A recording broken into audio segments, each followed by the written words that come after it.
नमस्कार साथियों, स्वागत है आपका दृष्टि आईएएस के इन डेप्थ प्रोग्राम में। मेरा नाम है मनीष। हाल ही में सुप्रीम कोर्ट ने एक बड़े फैसले में कहा है कि सभी प्रकार के निजी स्वामित्व वाले संसाधनों को समुदाय के भौतिक संसाधन के रूप में वर्गीकृत नहीं किया जा सकता। सुप्रीम कोर्ट का यह फैसला क्या है और इसके किस प्रकार के निहितार्थ हैं, आज इसको पूरी तरह से समझने की कोशिश करेंगे इन डेप्थ में। सबसे पहले देखते हैं कि इस पूरे टॉपिक के अंतर्गत हम किन पक्षों पर बात करने वाले हैं। सबसे पहले खबर को विस्तार से जानेंगे, इसके बाद ये देखेंगे कि सुप्रीम कोर्ट का फैसला क्या है और बहुमत की राय किस प्रकार से अभिव्यक्त की गई है। इस पूरे मुद्दे में कानूनी कार्रवाई का संदर्भ किस प्रकार से आता है, साथ ही ये जो निर्णय दिया गया है इसमें भारत की आर्थिक विकास अवधारणाओं पर भी बात हुई है, इसलिए आर्थिक विकास का मुद्दा महत्वपूर्ण हो जाता है, इसको भी जानेंगे। संसाधनों का वर्गीकरण किस आधार पर किया जा सकता है, में कौन से कारक हैं, विचारणीय कारक हैं जिसके आधार पर संसाधनों का वर्गीकरण किया जाएगा और उसी के आधार पर राज्यों को यानी स्टेट अथॉरिटी को कोई किसी जमीन का अधिग्रहण करना चाहिए। इस पक्ष को जानने के बाद फैसले के निहितार्थ पर सामान्य रूप से चर्चा करेंगे और अंत में आपके लिए एक अभ्यास प्रश्न होगा जिसका उत्तर आपको कमेंट बॉक्स में कमेंट करके देना होगा। ये जो पूरा विषय है यूपीएससी की मुख्य परीक्षा के सामान्य अध्ययन प्रश्न पत्र 2 और 3 से जुड़ेगा। 2 से इसलिए जुड़ जाएगा क्योंकि ये भारतीय राज्य व्यवस्था और सुप्रीम कोर्ट के डिसीजन से संबंधित है, और वहीं 3 से इसलिए जुड़ जाएगा क्योंकि इस पूरे फैसले में आर्थिक विकास की अवधारणा भी सामने आती है। हम इस प्रोग्राम में आगे बढ़ेंगे, लेकिन उससे पहले आप हमारे चैनल को सब्सक्राइब जरूर करिए, बेल आइकन दबाइए ताकि सभी प्रोग्राम का नोटिफिकेशन आपको मिले। साथ ही इन सभी प्रोग्राम की पीडीएफ फाइल आपको इन डेप्थ दृष्टि आईएएस के टेलीग्राम चैनल पर उपलब्ध कराई जा रही है। डिस्क्रिप्शन में दिए गए लिंक पर जाकर आप पीडीएफ फाइल डाउनलोड कर सकते हैं। हम अपने प्रोग्राम में आगे बढ़ेंगे, उससे पहले आपके लिए एक सूचना भी है। सूचना यह है कि दृष्टि आईएएस संस्थान ने अपनी अलग अलग शाखाओं पर हाल ही में हिंदी माध्यम के आईएएस जीएस फाउंडेशन कोर्स प्रारंभ किए हैं। कई शाखाओं पर ये कोर्स प्रारंभ हो चुके हैं, कहीं पर प्रारंभ होने वाले हैं। जैसे दिल्ली स्थित करोल बाग शाखा में 13 नवंबर से बैच प्रारंभ होने वाला है, जिसका समय रहेगा दोपहर 3 बजे। इसी प्रकार से इंदौर शाखा में 11 नवंबर से बैच प्रारंभ होगा, जिसका समय रहेगा शाम को 6:15 बजे। अगर आपको किसी भी प्रकार की दुविधा है तो आप 8750187501 पर कॉल कर सकते हैं और अब इन कोर्सेज में, इन बैचेस में एडमिशन ले सकते हैं, सफलता की दिशा में आगे बढ़ सकते हैं।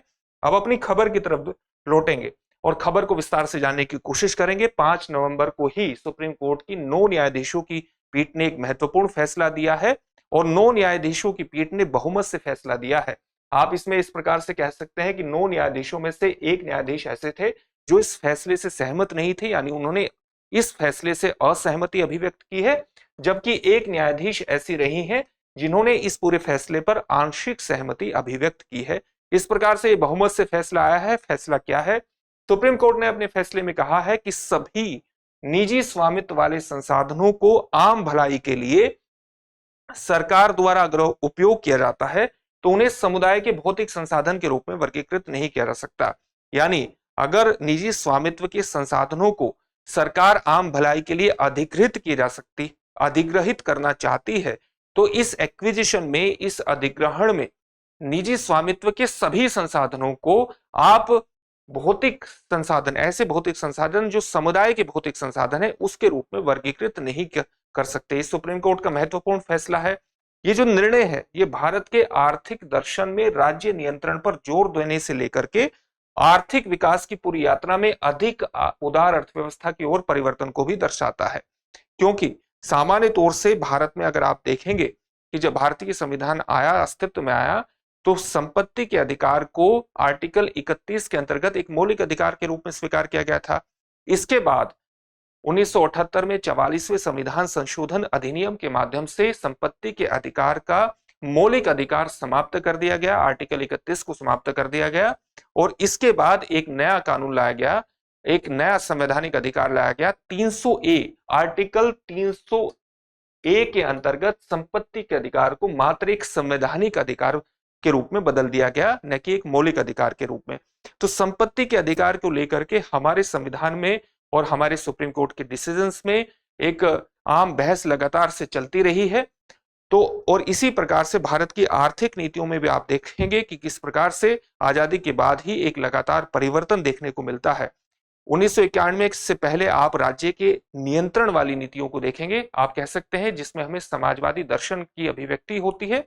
1991 के बाद हमें एक उदारवादी अर्थव्यवस्था के तत्व देखने को मिलते हैं, जिसमें बाजारवादी हस्तक्षेप ज्यादा देखने को मिलता है। तो ये सुप्रीम कोर्ट का जो निर्णय है इसमें भारत की आर्थिक दर्शन की एक विकास यात्रा भी प्रतिबिंबित होती है, जो राज्य के नियंत्रण से लेकर के उदारवादी अर्थव्यवस्था की पूरी यात्रा को प्रतिबिंबित करती है, जिसमें निजी और सार्वजनिक दोनों निवेश एक साथ मौजूद हैं। यानी इसमें आर्थिक तत्व भी महत्वपूर्ण हो जाता है और सुप्रीम कोर्ट ने अपने डिसीजन में इस तत्व को विस्तार से अभिव्यक्त भी किया है, विस्तार से उल्लेखित भी किया है। सबसे पहले निर्णय को देख लेते हैं कि किस प्रकार से बहुमत की राय अभिव्यक्त की गई है। यह निर्णय देश के मुख्य न्यायाधीश डी.वाई. चंद्रचूड़ द्वारा लिखा गया है और डी.वाई. चंद्रचूड़ ने अपने निर्णय में कहा है कि न्यायालय द्वारा कठोर आर्थिक व्याख्या स्वीकार नहीं की जा सकती, अस्वीकार ही होगी, क्योंकि निजी संपत्ति को लेकर के या निजी स्वामित्व के संसाधनों के अधिग्रहण को लेकर के जो मुद्दा हमारे सामने आता है, जो एक तरह से विवाद हमारे सामने आता है, वो एक जटिल आर्थिक सिद्धांत के रूप में एक कठोर आर्थिक सिद्धांत के रूप में सामने आता है। वस्तुतः 1977 में एक महत्वपूर्ण मामला सामने आया था सुप्रीम कोर्ट का, जिसमें जो मामला था रंगनाथ रेड्डी बनाम कर्नाटक राज्य का मामला था। इस मामले में सुप्रीम कोर्ट के जो न्यायमूर्ति थे कृष्ण अय्यर, उन्होंने अपनी असहमति पूर्ण राय रखी थी, जो बताती थी, जो ये व्याख्या करती थी कि निजी संपत्तियां सामुदायिक संसाधन के रूप में काम कर सकती है। यानी जो निजी स्वामित्व की संपत्तियां हैं, उनका अधिग्रहण किया जा सकता है सामुदायिक संसाधन के रूप में, अगर उससे आम भलाई होती है। और इसी निर्णय पर यह असहमति की राय थी, लेकिन इस असहमति की राय के आधार पर ही बाद में सुप्रीम कोर्ट के कई निर्णय आए हैं, चाहे वो 1982 का संजीव कोक मैन्युफैक्चरिंग का मुद्दा हो या मफतलाल इंडस्ट्रीज का 1997 का मुद्दा हो। इन सभी फैसलों में कृष्ण अय्यर के दृष्टिकोण ही काफी हद तक प्रभावी रहा है, काफी हद तक हावी रहा है, और इसीलिए इस मामले की आवश्यकता पड़ी है कि यह मुद्दा धीरे धीरे 5 न्यायाधीशों और 7 न्यायाधीशों की पीठ से निकल करके अब 9 न्यायाधीशों की पीठ में पहुंचा है।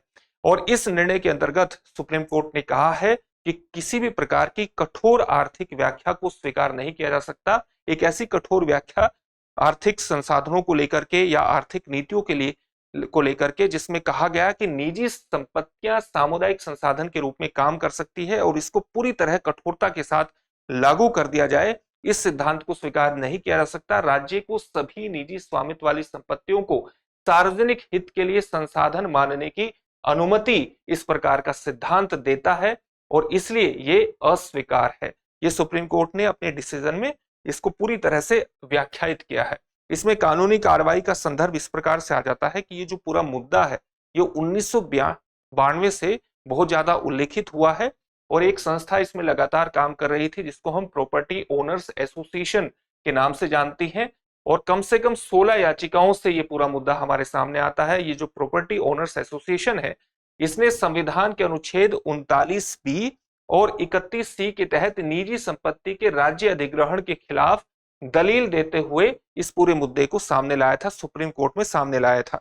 आप जानते हैं कि जो हमारे संविधान का आर्टिकल 39B है, यह हमारे देश के सरकार को, आप कह सकते हैं कि पूरे सिस्टम को इस प्रकार से निर्देश देता है कि राज्य अपनी नीतियों को इस प्रकार से निर्देशित करेगा कि जो समुदाय के संसाधन है, समुदाय के संसाधनों का नियंत्रण और स्वामित्व इस प्रकार से बटा हो कि उनका इस्तेमाल सार्वजनिक भलाई के लिए किया जा सके, सार्वजनिक हित में ही सुनिश्चित किया जा सके।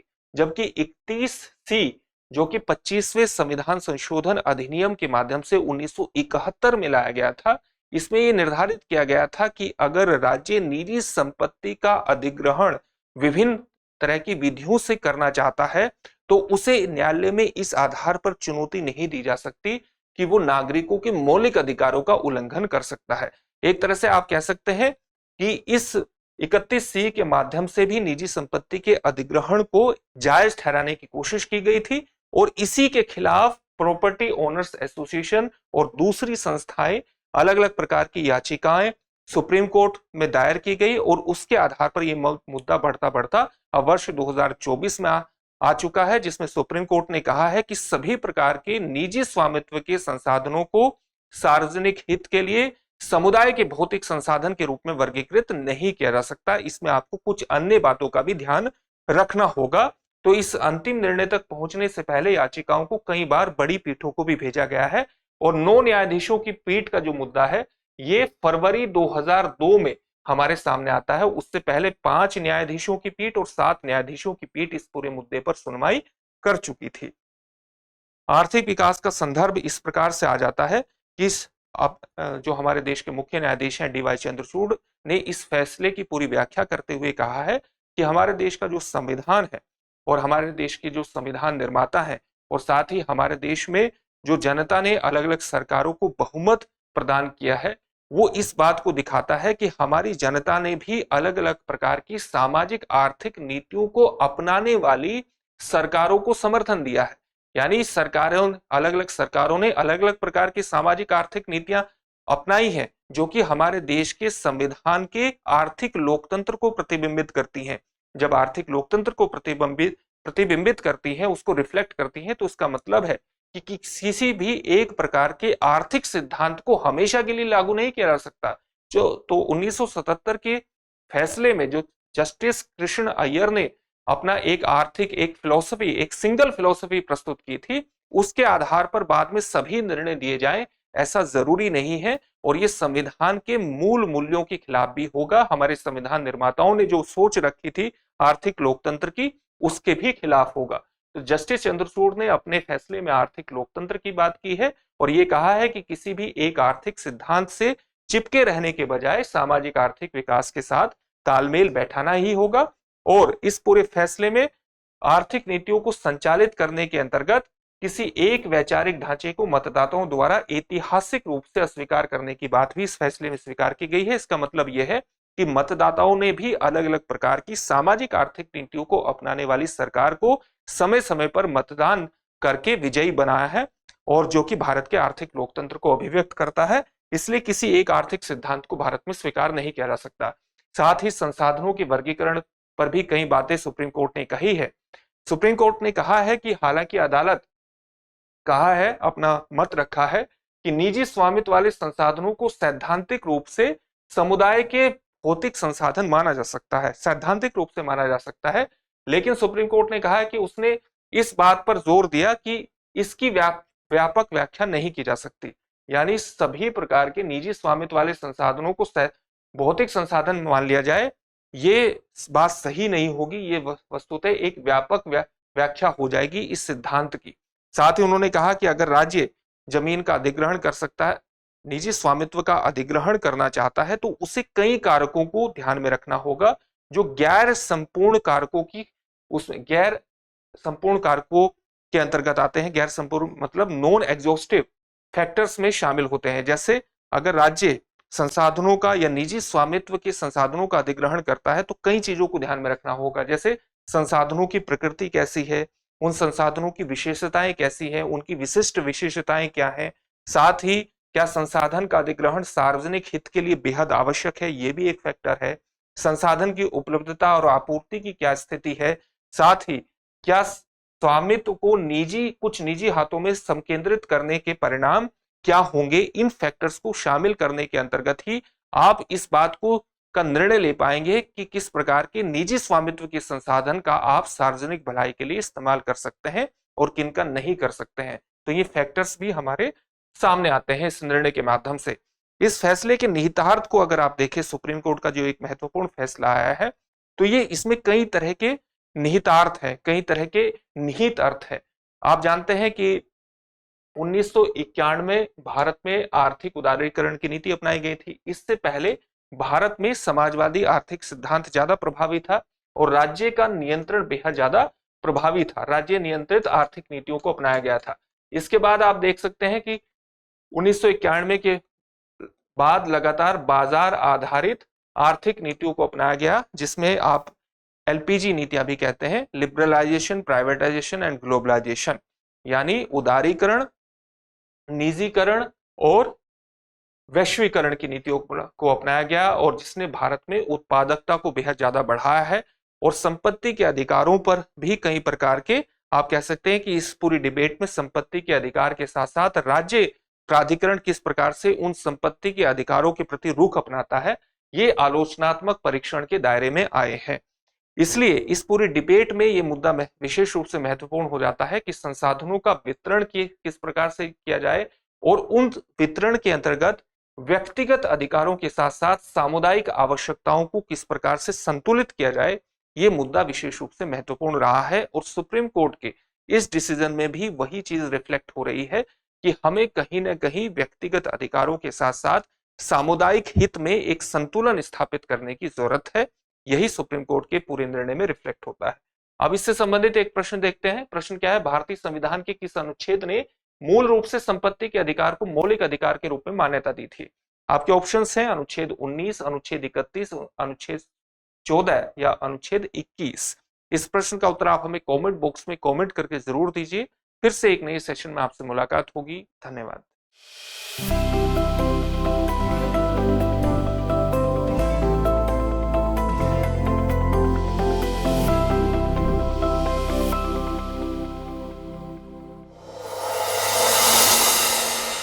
डियर व्यूअर्स, अपने एग्जाम की तैयारी को और बेहतर करने के लिए हमारे चैनल को लाइक, शेयर और सब्सक्राइब करना न भूलें।